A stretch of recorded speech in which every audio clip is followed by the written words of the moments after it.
Hi, everybody. This is Lowell, and we're talking about today my favorite musicians. And I wanted to share a little bit about my admiration for Duke Ellington.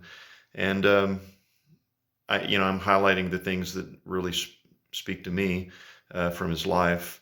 And one area was in his leadership and his working with people, and the people that he brought along to be his compatriots in his creativity.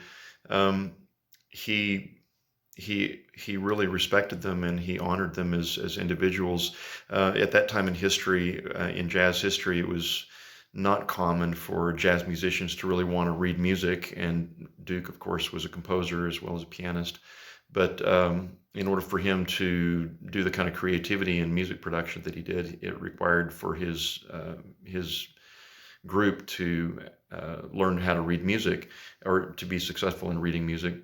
And but he honored their ability to improvise and their idea, the ideas that they would create in their own improvisation. And so he merged, as a composer, he merged the worlds um, of composition, his own composition, along with the creativity of his players, and he honored them. And one particular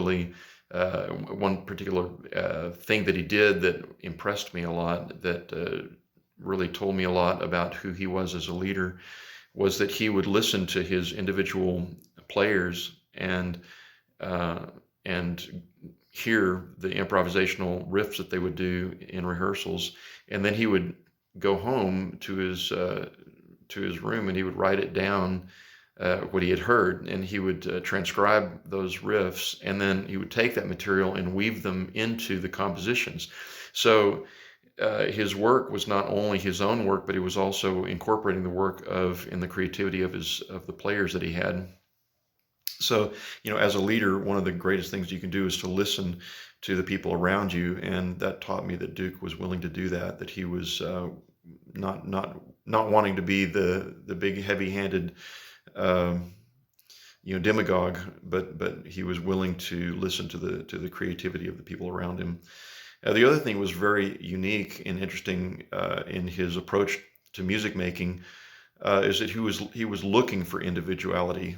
Like a lot of people that day, and even today, when you're looking for an ensemble, you're wanting, to find congruity. You're wanting to find people that basically play similarly, so you can create kind of a cohesive whole.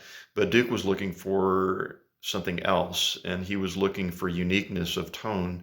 And so he was actually criticized during his day, for his group not sounding cohesive, but he actually wanted that, and he wanted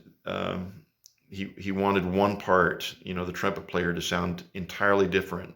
One trumpet player to sound entirely different from another trumpet player, or one sax player to sound entirely different than the other sax player, because he wanted their individual lines, their individual parts to stand out and to be heard as lines.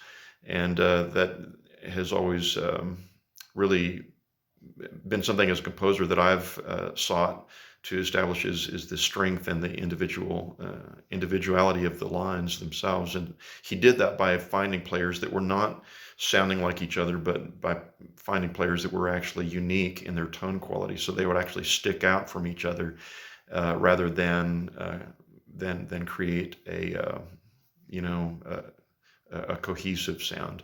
And so that those ideas really are interesting to me about Duke Ellington.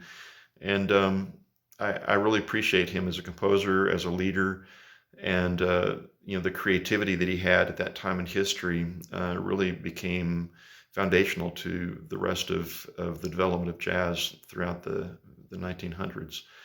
So that's my thoughts on Duke Ellington.